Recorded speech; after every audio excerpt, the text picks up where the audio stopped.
Coucou et bienvenue à toi dans Tarot Astro & Co, le podcast où on explore les mystères du tarot, de l'astrologie et du développement personnel. Je suis Aurore, ton hôte sur ce podcast.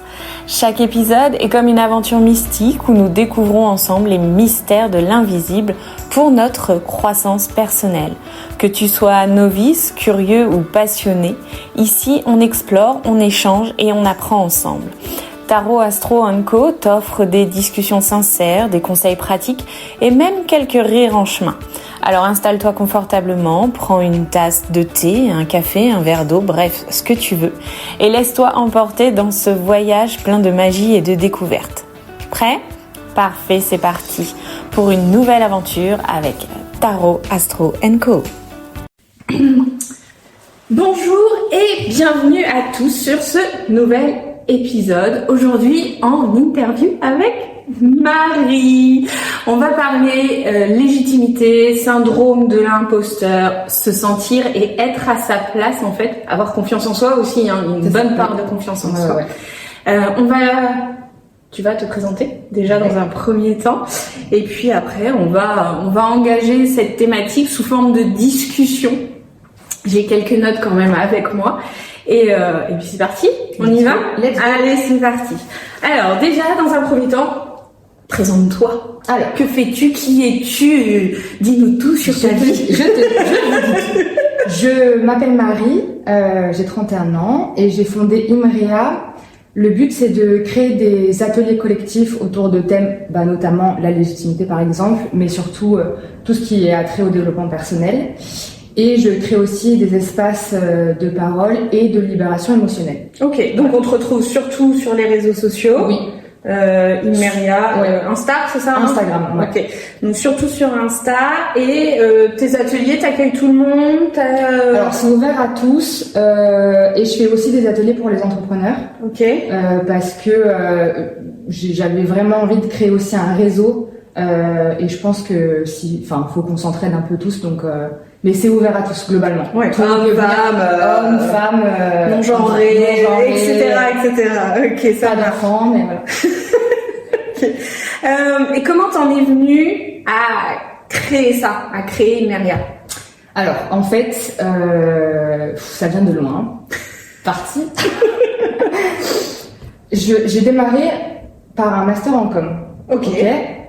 Donc, très marketing, tournée start-up, entrepreneuriat. Ok, donc tu avais déjà un pied plus ou moins là-dedans. J'ai une base là-dedans. Ensuite, après la fac, j'ai tout de suite monté une start-up.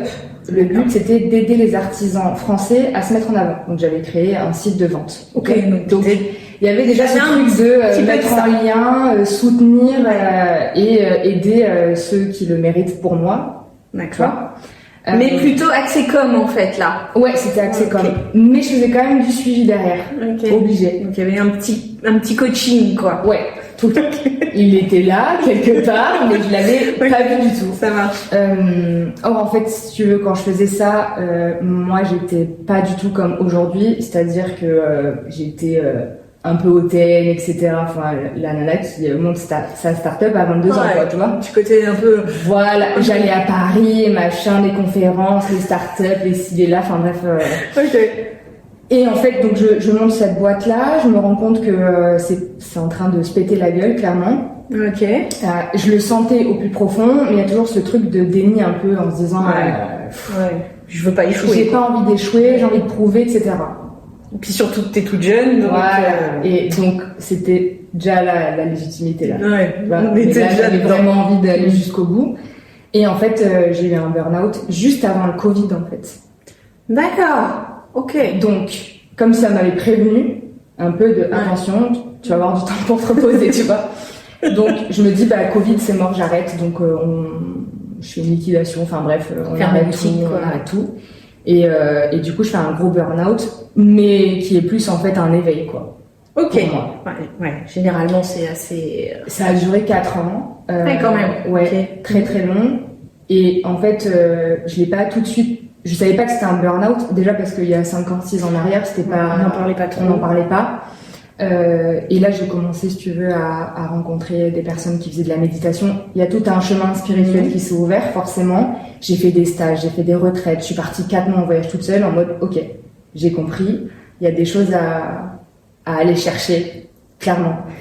Et enfin, je passe les détails de ces 4 ans. Et je me suis dit, ok, si je vis tout ça, c'est pas pour rien. Les gens que je rencontrais me disaient, Marie, si tu es comme ça et si tu explores autant ton intérieur et que tu te casses la gueule et que tu défais des schémas et tout, c'est pour aider les autres. J'étais là, attends, pas du tout. J'ai essayé 1 fois, 2 fois, c'était pas le moment, jusqu'à ce que là, cette année, je me suis dit, ok, go. Ok, très bien. Ok, donc un parcours assez riche. Et pourtant, t'es encore toute jeune, quoi. Voilà. Ah, ok. ça promet. Ok. Alors maintenant, pour rentrer un petit peu plus dans une présentation, on va dire hors cadre, parce que j'aime bien quand c'est hors cadre, on va se la jouer en mode portrait chinois. Ok. Hein, histoire qu'on rentre un peu plus dans l'intime, mais l'intime qu'on peut raconter à tout le monde quand même. Hein, on va être soft. Alors, si tu étais une couleur... Alors, je serais, bien sûr, la couleur ocre. D'accord. Terracotta, le truc que personne ne dit. Pourquoi pas. Entre le orange, marron et rouge. Ok, donc un mélange déjà de couleurs, quoi. Voilà. Et de couleurs plutôt feu. Voilà. Okay. Pourtant, bon, ça va avec mes cheveux. C'est ce que j'allais dire. Je pense que tu essayes déjà de le faire ressortir. Ouais, voilà. En fait, je suis quelqu'un de très émotionnel, mais cette couleur, elle me parle parce qu'elle me manque vraiment, et j'ai un rapport avec cette couleur-là et le feu qui est hyper important. Donc, ouais. T'es poisson, c'est ça? Ouais. Donc déjà. Scorpion. Ok, donc OO. Donc effectivement, t'as besoin d'ancrage, et t'as besoin de sortir de l'eau un petit peu, et t'as besoin effectivement à rechercher la couleur feu. T'as besoin d'éteindre l'eau, c'est ça, d'éteindre la sphère émotionnelle de temps en temps. Ouais. Ok, ça marche très bien. Ocre. Écoute, pourquoi pas? Je te dis. Si tu étais un film. Ok. Parce qu'on est en train de tout regarder, Harry Potter. Pour la magie, l'ouverture, ce rêve de gosse, une école de sorciers. Trop bien.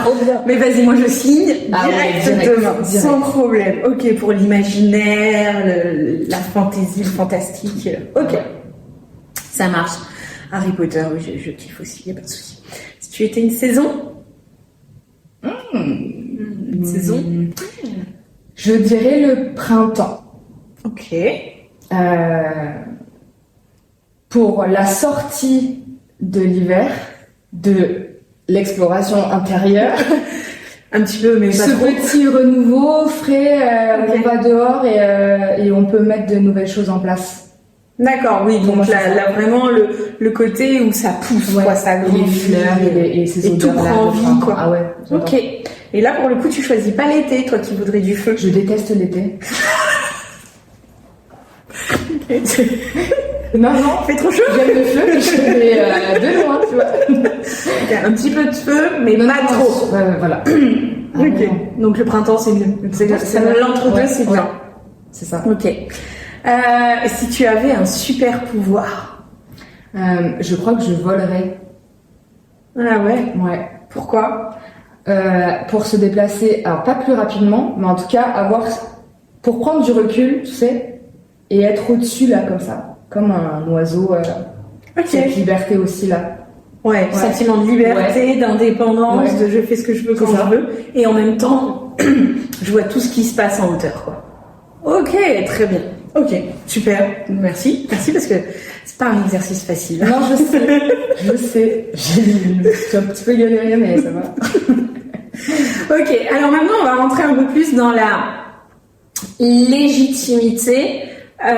Et on va aller un peu définir ce que c'est pour toi la légitimité, parce que je vous avoue que pour cet épisode, j'ai cherché une définition de la légitimité, et en fait, c'est une notion qui est quand même très très vague, parce qu'on entend légitime par enfant légitime. Je suis même tombée sur une définition du Vico qui parlait de l'hérédité des princes. Je me suis dit, ah oui, on va loin quand même.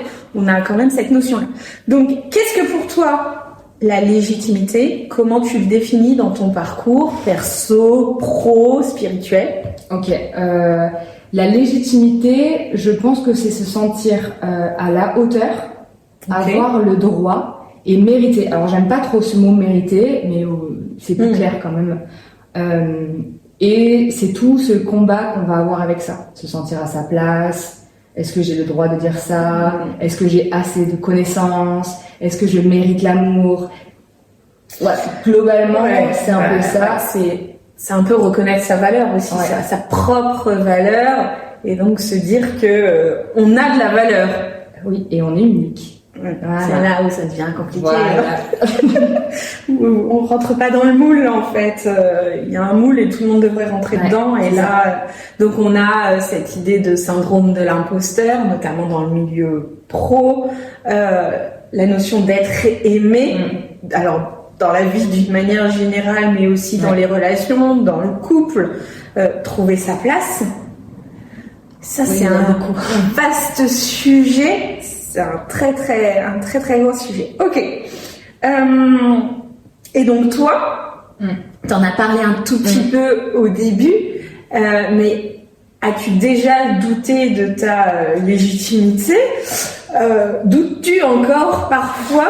Est-ce que c'est quelque chose qu'on peut acquérir en claquant des doigts? Mais si c'est le cas, tu me le dis. Je prends tout de suite. Comment tu vis ça au quotidien? Ok. Moi, je l'ai eu justement quand j'ai pris un autre chemin que celui tout tracé du master, etc. Il faut un CDI et puis de ce qu'on t'enseigne à l'école, ce que t'enseigne la société. Je savais très bien que j'allais pas avoir ce caractère-là, donc c'était s'affirmer là-dedans aussi, qui a pas été évident. Donc qui je suis moi pour vouloir lancer des projets à 22 ans et continuer comme ça en fait toute la vie. Bon après heureusement ça se tasse, mais il y a eu ça. Et après quand j'ai commencé moi à faire cet éveil-là spirituel et que j'ai voulu animer les ateliers, je me suis dit mais en fait t'as pas eu de formation. Bon j'ai fait des retraites et des mini-stages etc. Mais c'est tout. Donc qui je suis moi, Marie, pour en plus aider l'autre à aller mieux. Sans rien de palpable à part ma propre expérience. C'est compliqué. Ouais. C'est très compliqué. Donc j'ai eu ça et bien évidemment la famille qui te dit mais qu'est-ce que tu fais? Tu vas là. Non mais t'as fait un master quand même. T'es pas censé aller là-dedans quoi. Donc il y a eu ça surtout. Et je pense que petite quand j'ai commencé à comprendre, c'était vers 12 ans que j'étais un petit peu dans ma bulle, etc. Quand t'es différent aussi dans ta famille, on te laisse pas forcément le droit de t'exprimer parce qu'on comprend pas ce que tu dis. Parce que l'adulte n'a pas les mots aussi. Donc en fait, on t'ancre déjà dans un truc de attends, mais en fait, déjà toi, tu pourras pas avoir raison parce que on pense pas de la même façon. Et donc, tu n'es pas écouté et voilà. Après, tu te bats avec ça. Et puis après, dans le cadre scolaire, où tu dois suivre le mouvement, rentrer dans le moule, être comme tout le monde, tout en étant différent quand même. Parce que bien sûr, c'est bien connu qu'à à peine 12 ans, on te dit que tu dois déjà trouver ce que tu vas faire à 30 ans. Bien sûr, évidemment. On a tous une passion, on sait tous. Une vocation, mais pourquoi tu n'as pas de vocation comme ça? Oui, je partage et je comprends très très bien ce sentiment de... c'est ça en fait, trouver sa place et savoir pourquoi c'est notre place et qui je suis pour prendre cette place. C'est pourquoi moi, Mais pourquoi moi? Parce que c'est moi en fait. C'est justement ça Ok. Et donc t'as parlé d'éveil spirituel, ce qui t'a aidé quand même à surmonter ce sentiment, même si j'imagine qu'il est toujours un petit peu sous-jacent. Oui. Il est là. Il est là quelque part. De temps en temps, il revient. Je ne calcule pas, il est là, tu vois. Ok. Et donc tu penses, toi, que la spiritualité, l'éveil spirituel, les croyances, quelles qu'elles soient, bien sûr, t'ont aidé à pas passer outre, parce que on a compris qu'il était encore quelque part par là, mais en tout cas à grandir, à évoluer, à avancer en... Ouais, le truc qui m'a vraiment aidé, c'est de me connecter au cœur, je pense. Vraiment de ce truc de me dire, il y a des choses qui m'animent profondément. Ok. J'arrête de mentaliser des choses, je me connecte à ça, ce que j'aime, ce qui me fait vibrer, et je pense que c'est ça qui m'a fait me permettre aussi d'aller plus loin là-dedans. Donc plutôt suivre tes passions en fait. Voilà. Okay. Qu'est-ce qui m'anime, qu'est-ce que j'ai envie de faire, quelle est pas ma mission, parce que on en a plein, et elle change et elle se ça veut tout dire et rien dire. Ouais. Mais il y a ce truc-là au fond, et en fait, c'est la spiritualité m'a permis vraiment d'aller écouter ça. Du coup, donc tes passions, tes valeurs, qui voilà, tu es profondément pour prendre, en tout cas, peut-être pas prendre le bon chemin, mais suivre ton chemin. Ouais. Ok. Et justement, je sais que ça peut être une question qui revient. C'est comment on fait si j'ai pas de passion? Enfin, si j'ai pas de, on parlait de la vocation tout à l'heure. Qu'est-ce qu'on fait si j'ai pas de grande passion? Genre, je sais pas, qu'est-ce que je pourrais avoir comme passion? Je suis pas quelqu'un qui a une passion, donc ça va être compliqué. Oui, voilà. Hein Ouais. on pourrait aussi tout en faire un sujet de multi-potentiel, etc.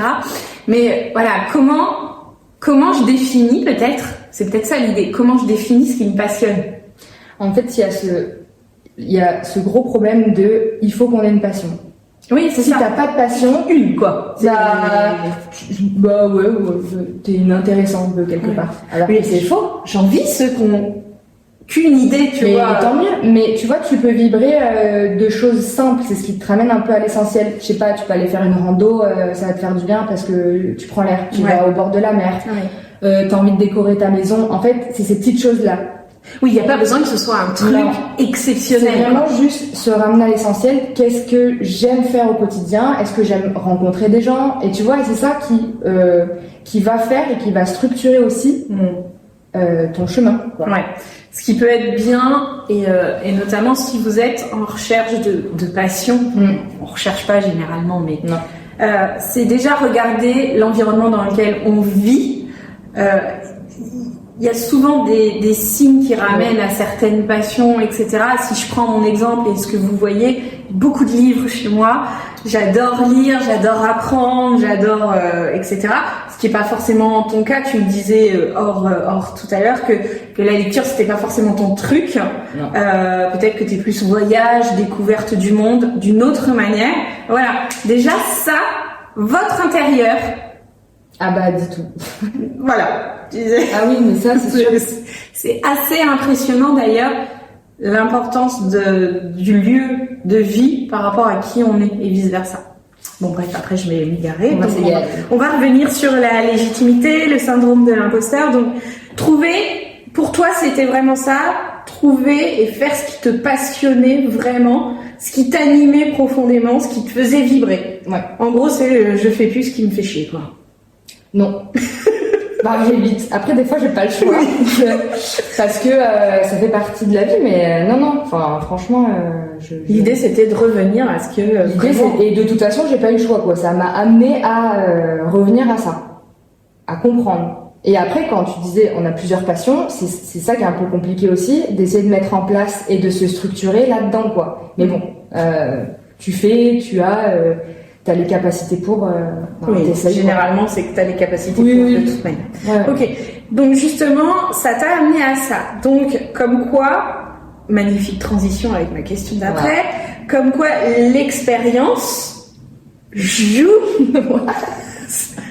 T'as vu ça? Franchement, magnifique transition. Comme quoi, l'expérience joue sur le sentiment de légitimité. Oui. Donc, normalement. Plus on vieillit, ouais, et encore. Mais en tout cas, après, tu peux avoir beaucoup d'expérience tout en étant relativement jeune. Hein. Tu peux avoir aussi, ce qu'on dit, vécu plusieurs vies en une seule, ou avoir cette capacité aussi d'aller creuser sur tes autres vies. C'est encore un autre sujet. Mais voilà. Donc pour toi, l'expérience. C'est vraiment ce qui fait évoluer. Et puis il y a deux types d'expériences. Il y a l'expérience personnelle tu vois, où tu vas explorer ce que tu as vécu et qui va te servir en fait à. Et il y a l'expérience par le faire. Donc, tu sais, quand il y en a qui travaillent pas spécialement sur eux ou qui ont pas ce truc-là, donc ils vont aller apprendre, tu sais, par exemple, les reconversions. Oui. Là, t'as pas d'expérience. Non. Donc forcément, ton syndrome de l'imposteur, il est direct là. Ah oui, parce que tu te donc demandes pourquoi t'es obligé d'aller faire pour acquérir et pour dépasser ce syndrome-là. Et c'est sûr qu'il y sera. Mais c'est normal en fait ça, par contre. Ouais, tu vois, c'est revenir aussi au fait que le syndrome de l'imposteur, il est important parce qu'il sécurise et il te permet aussi de construire peu à peu ton évolution dans les nouvelles choses que tu as envie de mettre en place, quoi. Oui. Après, la problématique, c'est ok, là, le syndrome de l'imposteur, il est cohérent, il est logique parce que tout est nouveau. Mais c'est quand tu commences à avoir de l'expérience dans un domaine, mais qu'au final, ce syndrome de l'imposteur, il persiste. Oui, mais là, c'est pas normal. Venez me voir. Oui, voilà. Ouais, mais alors ça, c'est lié à quoi? Parce que tu le disais, bon, ça y est, alors t'as lancé Immeria, ça fait 1 an, c'est ça? Même pas? Même pas. Ok. Donc, bon, on peut imaginer que t'as encore un petit peu, des fois, dans ce syndrome de l'imposteur, même si t'as, au final, du bagage derrière. Ouais. Mais si je prends mon exemple, ça fait quand même depuis 2017 que je me suis lancée dans le tarot, dans l'accompagnement. Syndrome de l'imposteur, moi, il est toujours un petit peu, tu vois, en se disant, pourquoi moi? Surtout que si je prends l'exemple notamment du tarot, où on part du principe qu'il faut avoir des dons, des capacités exceptionnelles, venir d'une famille de 10 heures de bonne aventure, ce qui est pas vrai. Attention, j'arrête ça tout de suite. Mais c'est encore dans l'inconscient collectif, tu vois. Comment on arrive à passer outre? T'as vu, même ça, c'est tu as dit un atelier en plus sur ça. Il y a ce truc très racinaire et très sur l'hérédité justement, et ce qu'on a entendu dans la famille. Ça vient clairement de la famille, de toute façon, ce syndrome-là. S'il n'est pas transmis de génération en génération, déjà il y a ça. Essayer de comprendre pourquoi tu ressens ça et pourquoi toi tu te mets autant de barrières en fait. Ça va être quoi le risque derrière? Par exemple, là, c'est clairement un peu d'auto-sabotage, tu vois. Oui, tu peux beaucoup, oui. Est-ce que t'es prête? Est-ce que t'es pas prête? Est-ce que, tu vois, il y a vraiment plein de questions, je pense, à se poser avant de définir ou se dire, ok, c'est bon, j'y arriverai pas. Ou La peur d'échouer, la peur de réussir, quoi. On a les deux. Mais ce syndrome de l'imposteur, c'est ce sentiment d'être illégitime. Il amène derrière... C'est comme si tout partait de là, quoi. Il cache tout. C'est facile de se dire, je me cache derrière mon syndrome de l'imposteur, comme ça je vais pas me chercher. Non. Comme ça je vais pas chercher le reste, quoi. Mais ça vient d'autres choses. Et t'as une base forcément. Et puis encore une fois, c'est familial.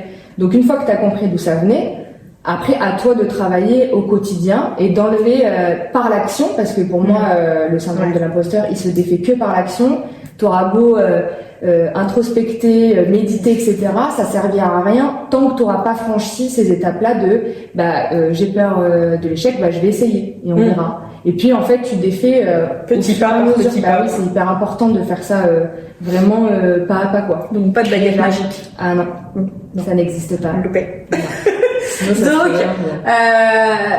Donc si je pars de ce que tu dis, donc aller travailler en fait tout ce qui est sa généalogie, sa psychogénéalogie. Donc là c'est vraiment une thématique qui peut aider. Aller voir comment s'est construit l'arbre familial, l'éducation, les valeurs transmises. Voilà, c'est ça. Et même au-delà d'aller faire tout ça, tu peux déjà juste voir qu'est-ce que t'ont dit tes parents, quoi. Oui. En fait, ça suffit à construire quelque chose. Hein. Ouais. Tu vois, une croyance limitante du coup, tu vois. Ouais. Mais déjà ça. Parents, figures d'autorité aussi, après qui ont modelé l'enfant en fait. Hein, ça. Et c'est là où reviennent aussi, je pense au livre de Lise Bourbeau, là, les 5 blessures de l'âme, etc. On a vraiment tout ça qui. Puis t'as la société qui aide pas du tout. Non. Surtout quand t'es une femme en France. Et quand t'es une femme, parce que là t'es encore... À l'étranger, quand tu dis j'ai cette expérience-là de vie, etc., ils sont trop chauds. Mais alors en France, il faut que t'aies ton diplôme, ta formation, etc. Sinon, t'es légitime de rien du tout à faire. En France, on a une culture de la réussite, et on n'a pas la culture de l'échec. Voilà, exactement. Donc c'est mort. En fait, déjà dans l'inconscient collectif, c'est comme ça. Ouais, donc, on nous apprend pas à échouer et à rebondir. Donc c'est compliqué de se défaire de tout ça. Ok. Bon, bah, on a encore Oui, bah oui, il y a tout ça. Il y a un petit peu de boulot, donc en fait on vient te voir, hein. Oui. Et tu vas aider à dénouer tout ça. À dénouer, libérer et oser avancer, quoi. Ouais. Donc l'idée c'est vraiment quand même de passer à l'action. Un truc qui te fait peur, s'il n'y a pas de vrai danger, hein, en tout cas. Non, oui. Attention, de vrai danger comment on peut dire ça, pas de danger de vie ou de mort, quoi, hein. S'il n'y a pas de vrai danger, l'idée c'est quand même d'y aller un petit peu. Ok. Bon, bah, je pense qu'on en a déjà parlé. Penses-tu que la légitimité est quelque chose que l'on acquiert ou que l'on ressent dès le départ? Bon, bah, effectivement. Ouais, après, il y en a sur certains points où tu l'as pas forcément, ce syndrome-là, tu vois.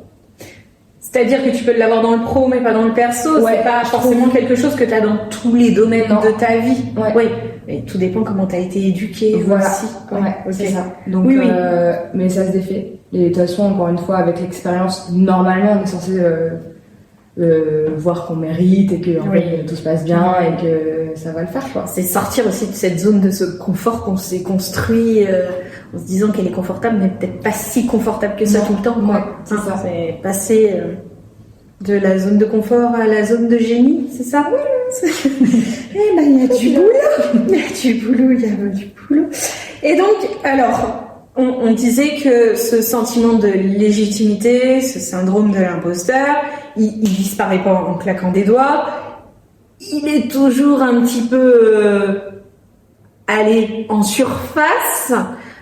Comment tu fais justement quand il revient de temps en temps se présenter à toi? Coucou, je suis là. Ah bah en général, il vient pas pour rien. Ni sur, tu vois, il vient sur un nouveau projet ou un truc que t'as toujours pas réglé. Tu vois, en fait, c'est la merde.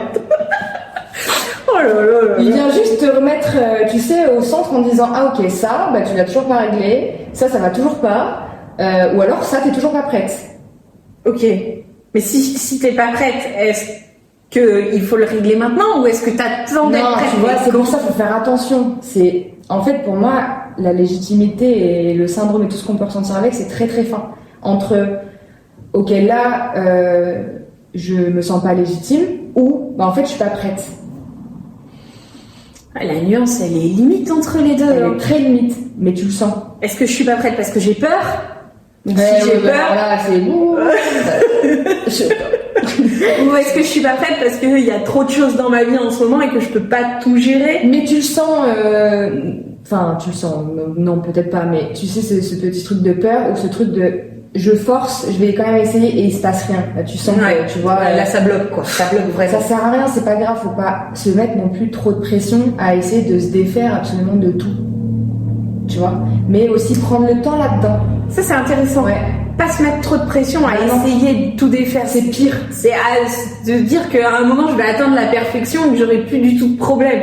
Mais non. Mais déjà, déjà, c'est pas possible. Ça s'appelle un déni. C'est pas possible, puisque l'âme s'incarne pour vivre des expériences et qu'elle se réincarnera pour vivre d'autres expériences et ainsi de suite. Donc, il n'y a pas de recherche de la perfection, en fait. Déjà, une perfection pour qui, pourquoi, comment. Ça n'existe pas. Mais c'est-à-dire que c'est, ok, à quel moment, et donc toi, est-ce que tu as un exemple, à quel moment où tu as essayé de faire quelque chose, tu t'es dit, ok, syndrome de l'imposteur, je suis pas prête, comment ça se passe, qu'est-ce que je fais, comment je sais que ça bloque vraiment et que c'est pas le moment pour moi. Ouais.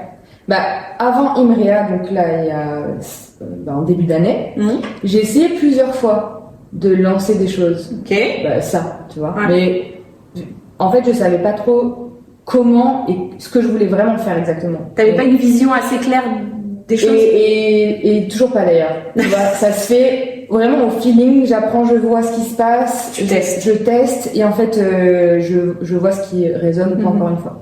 Et en fait, quand j'ai voulu lancer ça, mon alarme, c'était quand je le disais aux gens. Par exemple, je disais, je suis en train de lancer je vais devenir coach, je vais aider les gens à aller mieux. Et en fait, je sentais dans ma voix que je mentais.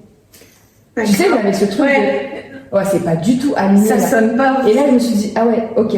Ça, c'était mes warnings, par exemple, de t'es pas prête du tout là. Et tu sais, j'arrivais pas à mettre les choses en place, c'était pas du tout fluide. Enfin, et là, je me suis dit, bon, bah, c'est pas grave. Alors, j'avais beaucoup d'impatience, parce que je trouvais ça long. Mais et finalement, heureusement, tu vois, avec le recul, heureusement. Parce que ça aurait été. Mais ça aurait pas marché de toute manière. Et puis, ça t'aurait demandé beaucoup d'énergie pour très peu de résultats. Et tu le sais, quand j'ai lancé Imrea, j'étais pas forcément prête, mais j'étais prête à essayer. Tu vois? Ouais. J'avais cet élan de dire, bon, allez, j'y vais. Et on verra. Et en fait, j'ai construit en plus au fur et à mesure. Et tu construis encore aujourd'hui. Et je construirai encore, tu vois, après-demain, etc. Donc, tu le sens, il y a un élan à un moment donné où tu allez, c'est bon. Et puis ton cerveau, il en a marre. Ouais. À un moment, ouais, ça glisse tout seul. Alors, tu lâches en fait, tu te dis, mais c'est bon, je vais pas tu vois, saboter ou me dire, je suis nulle, ton cerveau, il lâche, il dit, bon, allez, vas-y, je te laisse de l'espace, tu peux le faire. Ok, ça marche. Ok, donc, si on sent que c'est vraiment lourd, difficile à porter, et qu'en plus, on se prend, en gros, 3 tonnes de bâton dans les roues, c'est qu'à un moment... Et si tu te poses trop de questions... Ouais. Si ça manque de fluidité, ça va pas. Clairement, ça, c'est un vrai signe. Ok, très bien. Et donc, justement, tiens, parfait encore, magnifique transition, mais c'est génial. Incroyable. Quels sont, dans les ateliers que tu as pu animer déjà, les personnes que tu as pu accompagner, quelles sont les erreurs que font ces personnes quand elles cherchent à prouver leur légitimité? Eh ben, ça marche pas. C'est pour ça que tu vois la transition. En fait, tout de suite, t'as un masque, du coup, tu sais. Ouais. Et en général, tu vas forcément te retrouver face à un mur. Parce qu'il y en a, par exemple, moi, je sais que je vais me prendre un mur tout de suite, si c'est pas aligné, tu vois. Et il y en a beaucoup qui font, du coup, n'importe quoi. Et ça correspond pas à leurs valeurs. Tu sais, ils vont trop loin. Et en fait, ils s'épuisent, déjà. Il y a l'épuisement. Le burn-out arrive aussi derrière. Il y a l'épuisement, il y a la déception. En fait, tu commences à rentrer dans un truc où tu descends, tu fais une petite chute comme ça, là. Et ben, c'est ça. Si tu ne t'écoutes pas, parce qu'il y a aussi cette limite de s'écouter, de dire, bon, bah, ok, je me sens pas prête, je mérite pas forcément. Bah ok, on y va avec ça en fait. Mais si t'arrives en mode Superman, je déchire tout avec un ego surdimensionné, un jour ça te reviendra dessus. C'est sûr. Ouais. Et c'est ça, donc l'erreur la plus commune, c'est le manque d'écoute de soi. Ouais. Et puis de laisser parler son ego, quoi. Voilà. C'est si l'ego parle parce qu'il faut que je prouve à un tel et à un tel et à un tel que je vais y arriver, que je vais réussir, c'est là où la fatigue. Et l'ego, c'est dans les deux sens. Il y a le je veux prouver et le je minimise tellement. Donc et dans la plainte un peu. Ouais. Tu vois, il y a ça aussi. Oh mais je mérite pas. Oh mien et t'as envie de. Et en fait du coup personne va t'écouter parce que là, t'es pas du tout dans le. T'es juste à l'inverse quoi. Ouais. Opposé, mais c'est le même ego. Le trop pas assez, voilà, de toute manière, c'est ça. C'est avancer comme on est. C'est apprendre à se connaître en fait. C'est ça, ses valeurs, ses envies, ses idéaux aussi. Ouais. Parce qu'on n'a pas tous les mêmes, et heureusement d'ailleurs, parce que sinon on aurait du mal à tous fonctionner ensemble. Je sais que c'est pas toujours évident, donc voilà. Ok, donc les erreurs les plus communes, c'est ça, le manque d'écoute, peut-être le manque d'introspection aussi, les gens qui oublient c'est sûr. D'apprendre à se connaître, parce que c'est vrai qu'on nous l'enseigne pas. Ça et le test, quoi. On nous apprend pas à tester et à expérimenter. Ouais. Pas du tout. Parce qu'il faut que ce soit, encore une fois, la recherche de la perfection. Réussi, parfait, pas brouillon ici. Mais si, justement, c'est dans ton brouillon que tu fais des beaux écrits. C'est vrai. Ouais. T'es obligé, du coup, de tester. Oui, si tu testes pas, de toute manière, tu peux pas savoir, tu peux pas réajuster, tu peux pas... Ouais, effectivement. Donc, le manque de test. Ok, donc tester, se connaître, savoir ce qui est important pour soi et voir quand l'ego parle. Ouais, c'est juste un petit retour à soi, être un peu plus attentif, je pense. Tu vois, c'est hyper important. Donc, ça va être aussi à l'écoute de ses émotions. Qu'est-ce qui me met en colère? Qu'est-ce qui me rend triste? Qu'est-ce qui me rend joyeux? Tout ça. On revient sur les notions de base, des émotions de base en plus, pareil, on nous apprend pas, notamment à l'école, alors si, hein, un petit peu maintenant en maternelle, oui, maintenant, les petites émotions, les 5 premières, mais pas, on rentre pas après dans le détail. Bah, ok, si je suis en colère, ça veut dire quoi? Si je suis en colère, ça veut dire que ça m'a blessée, qu'il y a une valeur qui est certainement pas acquise, pas comprise, pas satisfaite. Si je suis heureux, très bien, je continue dans cette voie. C'est pour ça qu'il y en a beaucoup aussi qui cherchent les plaisirs immédiats. Et on est dans mais bon, c'est pas la paix recherchée. Non, mais on est dans une société de plaisir immédiat. Ouais, donc c'est pour ça que ça peut être frustrant, quoi. C'est ça. Ouais. Et notamment pour les ados, pour les nouvelles générations, ça devient aussi très compliqué. Ah oui. Ok. Alors, est-ce que tu aurais à nous partager une expérience où tu as vraiment ressenti que ta légitimité était reconnue, ou au contraire, complètement remise en question?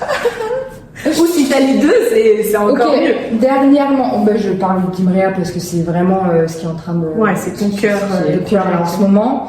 Je crois que c'est le retour qu'on me fait. Parce que quand je donne un atelier ou que j'accompagne quelqu'un ou que je crée un programme, etc., je le fais avec le cœur. Ok. Je sais pas si ça va être parfait, je sais pas si ça va plaire, enfin bref. Et la légitimité, je l'ai pas forcément là-dessus. Tu vois. Maintenant, donc ça c'est cool. Et du coup, quand on me fait des retours sur j'ai fait ça grâce à toi, ou ça m'a posé une graine, et quand je vois le changement physique même des fois, là je me dis ok, c'est bon. Ok. Ouais, mais alors là t'es encore sur une légitimité qui vient d'autrui. Ouais, mais en fait, comme je le fais pour autrui, moi je peux pas me satisfaire j'apporte tellement de moi que en fait j'attends rien, mais quand j'ai des retours, je me dis ah ouais, ok, en fait je peux pas attendre de quelque chose quand je le fais avec le cœur. Et imaginons que tu fasses dans ces cas-là mais que t'as pas de retour, ou que t'as pas des retours à la hauteur de ce que t'espérais. Est-ce que ça t'impacte aussi toujours autant? Non. Maintenant, en fait, à la base, je ne cherchais même pas les retours en plus. D'accord. Moi, je disais, ok, je fais, je vois, moi je me sens à l'aise. Tu te sens satisfaite. J'ai partagé ce que j'avais envie de partager et j'ai transmis ce que j'avais envie de transmettre, ok? Donc, moi, je suis contente à ce moment-là parce que j'avais envie que mon atelier soit rempli ou qu'il y ait au moins 2-3 verres pour qu'il y ait un échange et que ça se passe bien et qu'il y ait des petites larmes. C'était mon but premier. Si les gens c'est pas ça dit.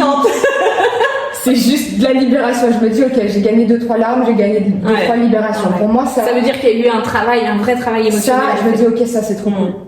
Donc après, forcément, plus j'en fais, et donc on va revenir sur l'expérience, plus j'en fais, plus je me construis, plus je me renforce aussi dans mon savoir. Donc ça, tu vois, ça me fait avancer là-dessus. Ok. Et donc, justement, toujours en retour d'expérience, est-ce que tu as eu dernièrement un moment où tu t'es dit « Ah non, mais là, je me sens pas du tout légitime. Ah tiens, syndrome de l'imposteur, te voilà de retour !» Oui. Mais moi, mon problème, moi, c'est sur l'argent. D'accord. Sur le faire payer. Ok. À la hauteur de ce que je donne, du temps et des exercices, enfin bref, du travail qui a de tout quoi. Et ça pour moi c'est une vraie galère. Donc ça veut dire que quoi? Là tu te sens pas légitime d'être payé? Non. Si je pouvais être bénévole, tu vois. Mais alors pourquoi? Et bien parce que, et ça aussi c'est dangereux, quand tu fais trop avec le cœur, t'as l'impression de pas travailler. Pourtant ça te prend de l'énergie. Quand tu le bosses ou quand tu prépares, même quand tu as des messages, quand tu reçois les informations et tout, t'es quand même donc là-dedans. Mais pour autant, voilà, ne me payez pas, c'est bon. Mais sauf que on vit pas encore d'amour et d'eau fraîche. J'ai compris ça. J'ai envie d'être valorisée. J'ai pas envie de faire ça pour l'argent. J'ai envie que mon travail soit valorisé. C'est pas la même. Alors c'est très nuancé. Oui. Mais c'est pas pour ça que je veux faire ça. Donc c'est pas l'argent qui te mettra ta valeur. Non. Mais en même temps, c'est pas l'argent qui mettra. En fait, je veux pas faire ça pour l'argent. Oui. D'accord. C'est pas ma raison première. Il y en a qui vont faire des business pour gagner de l'argent. Oui. Moi, c'est pas ma raison première. Mais t'en as besoin en même temps pour vivre. Ok. Et donc, c'était compliqué d'arriver à mettre un tarif là-dessus. Alors, je sais que ça va me rapporter de l'argent, que je vais en vivre. C'est l'idée, de toute manière. C'est ce que j'espère vraiment. Mais quand c'est pas ta première façon de penser et que tu dois en plus... moi, j'ai augmenté mes tarifs parce que je me suis dit, mais Marie, là, tu fais n'importe quoi. Mais là, au bout d'un moment, le temps que ça me prend, la préparation... C'était quand on a commencé à me donner de l'argent en main propre que j'ai fait oulala, et j'ai pas aimé ça, tu vois. Ouais. C'est pas encore de tarifer, c'est d'avoir cet argent-là tien. Donc c'est la valeur de l'argent qui devient difficile. Et ça, j'ai fait, ouais, j'ai du mal à... Et ça, c'est pareil. L'argent, et notamment dans le domaine du spirituel, du développement personnel, c'est très, très compliqué. Très compliqué, parce que clairement, on vit dans une société où on a besoin d'argent. Il y en a qui vivent sans, dites-le moi, parce que je kifferais de le savoir aussi. Et en même temps, on est sur des métiers d'accompagnement où il faut pas parler d'argent. Ouais. C'est pas pour rien d'ailleurs que les métiers d'accompagnement du service public et tout, c'est les moins bien payés d'ailleurs. Oui. Mais en même temps, c'est des métiers qui sont indispensables. Donc on fait comment? Ok. Donc plutôt la notion d'argent, légitimité, mais c'est d'avoir l'argent en fait, de commencer à être payé qui... Ouais, cette notion de je mérite pas parce que j'ai l'impression que j'ai rien fait, c'est terrible quoi. Ah oui, j'ai le même problème. Alors que j'ai pas rien fait. J'ai pris du temps, j'ai investi dans du matériel, enfin tu vois. Donc c'est pas possible de penser comme ça. Donc tu vois, j'essayais vraiment de le défaire. Parce que de toute façon, l'argent, c'est circulaire aussi. Il y a vraiment cette énergie. C'est une énergie. Tu vois. Autrement.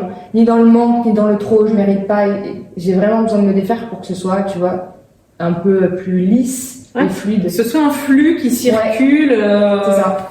Et qui en fait, qui fait que passer, techniquement. L'argent est une énergie qui nous permet de circuler, d'animer, de faire d'autres choses. Ok, très bien. Et donc maintenant, et on va terminer là-dessus, attention, quels seraient les conseils que tu donnerais à quelqu'un qui se sent illégitime dans un nouveau rôle, dans un nouveau projet, dans sa vie pro, perso, spirituelle, etc. Alors, c'est compliqué comme ça. Je vais redire le test parce que c'est hyper important. Donc, passer à l'action. Passe à l'action vraiment. Petite échelle, grande échelle, peu importe, mais faire. Ok, mais alors imagine, tu manques de légitimité dans le être aimé. Comment tu fais pour passer à l'action là-dessus? Eh ben, quand tu rencontres quelqu'un ou que t'oses pas aller vers quelqu'un parce que tu crois que cette personne, tu vas pas lui plaire, etc. Bah, tu vas lui parler. Quand même, t'essayes. Petites actions. Premier Ou sourire. un eye contact ou un truc. Je dis juste enclencher un tout petit truc pour essayer de se dire et être fier de soi, je pense, tu vois. Ok, j'ai quand même dépassé un petit peu. J'ai pas dit je suis en couple et ça y est. Ouais. Mais tu vois, c'est juste le dépasser un petit peu déjà. Ok. Ça. Le test, donc ensuite, ça serait quoi? D'aller chercher, comme on a dit tout à l'heure, un petit peu les raisons. D'où ça vient? Bah ouais, parce que c'est la base de tout. Et essayer de travailler autour de ça aussi en parallèle, tu vois. Il y a se foutre la paix. Non, je te jure. Ok. J'y arriverai pas. Mais moi c'est hyper dur d'entendre ça, tu vois. Moi quand je les ai en atelier, je suis là, mais c'est pas possible, quoi. Tu sais, j'ai envie de... Oh, allez, tu vois, si toi tu le fais pas pour toi, il y a personne qui va le faire pour toi. Ah, ça. Personne. Ouais. Et tu vois, ça me tue d'entendre ça parce que je me dis, mais c'est pas possible. En fait, tout le monde mérite, tout le monde a besoin, tout le monde peut, tout le monde, tu vois, si tu t'en donnes les moyens.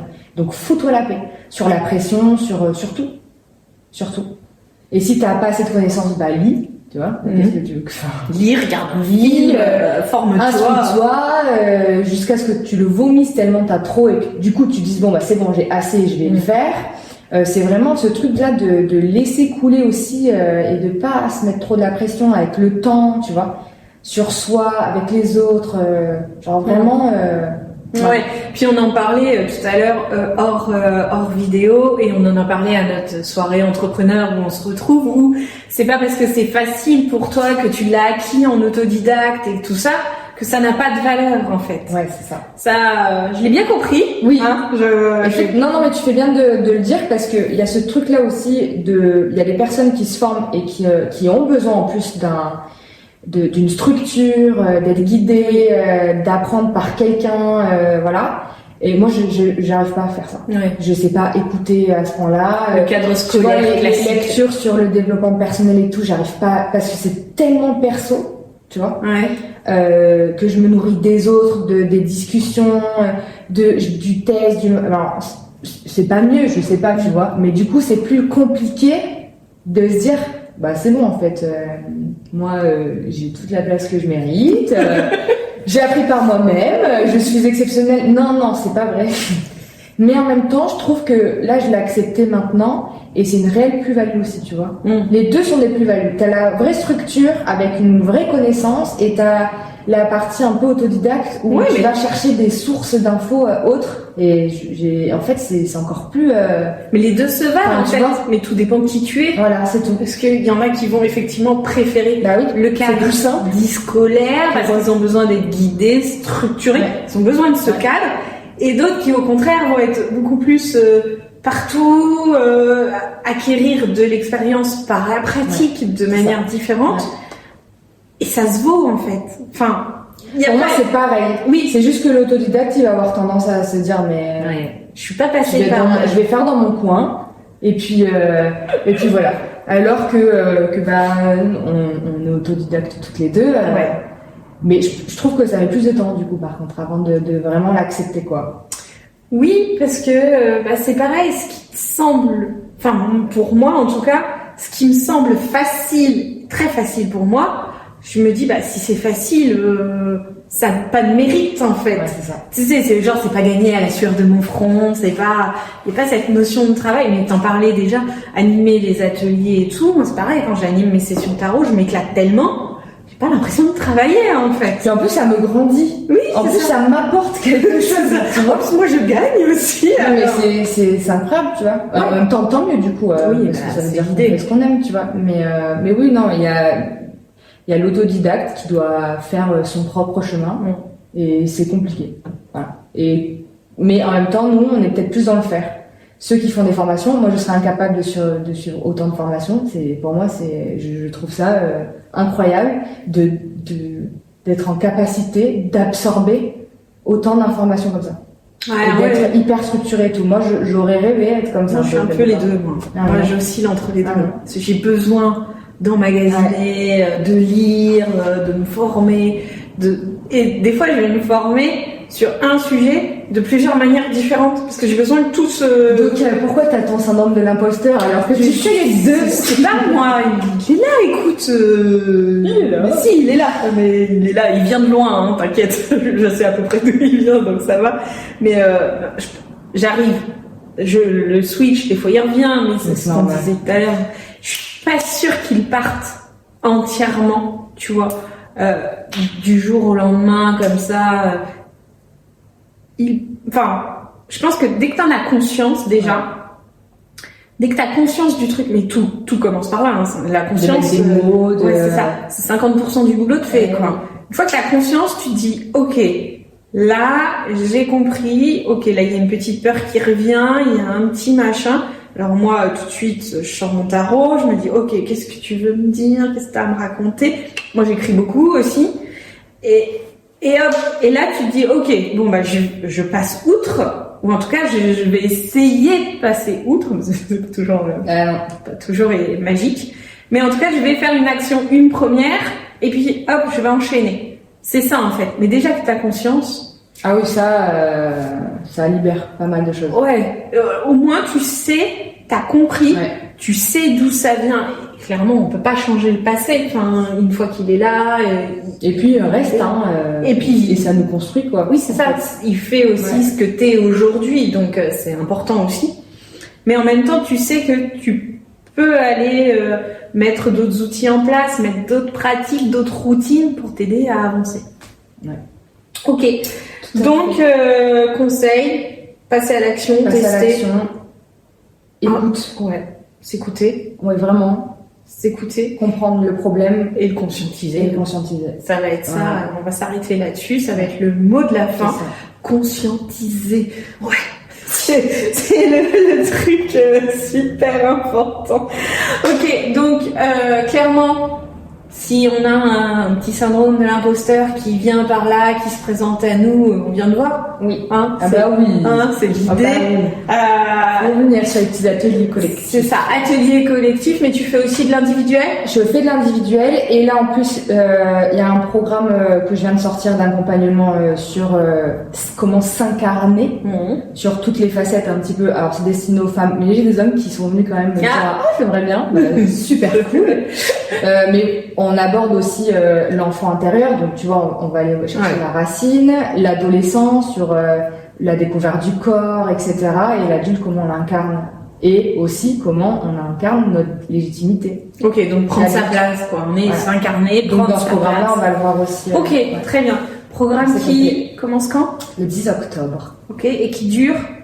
À peu près 3 mois, jusqu'au 19 décembre. Ok, et ça se passe visio, présentiel? Visio et présentiel. Ok. Et exercice et journaling, et il y a les visios, donc il y a les visios collectives, accompagnement personnalisé, un appel avec moi 1 à 2, 3 fois par mois. C'est un petit peu en mode quand ils veulent. D'accord. Et un atelier collectif par thème, donc 3, 1 par mois. Ok, donc il faut être du Var. Les ateliers collectifs, ils seront dans une salle de yoga à la Garde. Donc il faut être secteur Toulon. Ouais. Ok, en tout cas avoir la possibilité de venir vers Toulon. C'est ça. Ok, très bien. Bon, bah super. Merci d'avoir joué le jeu. Je sais que c'était une première pour toi. De parler de moi, tu vois. Ouais, tu vois, ça se fait bien. Donc, merci d'avoir joué le jeu. Et puis, on se retrouvera certainement, je pense, pour parler d'autres thématiques. Aller creuser, peut-être la notion d'argent. Et notamment dans le domaine de la spiritualité et du développement perso. C'est vraiment quelque chose qui est complexe, comprendre que l'argent n'est qu'un flux et pas... Oui, pour sortir de ça... il y a du boulot quand même, c'est pas facile. Beaucoup de boulot, mais bon. Ça se fait. Ça se fait. Ok. Super, et ben merci. Merci. À bientôt. Allez, bye. Bye tout le monde.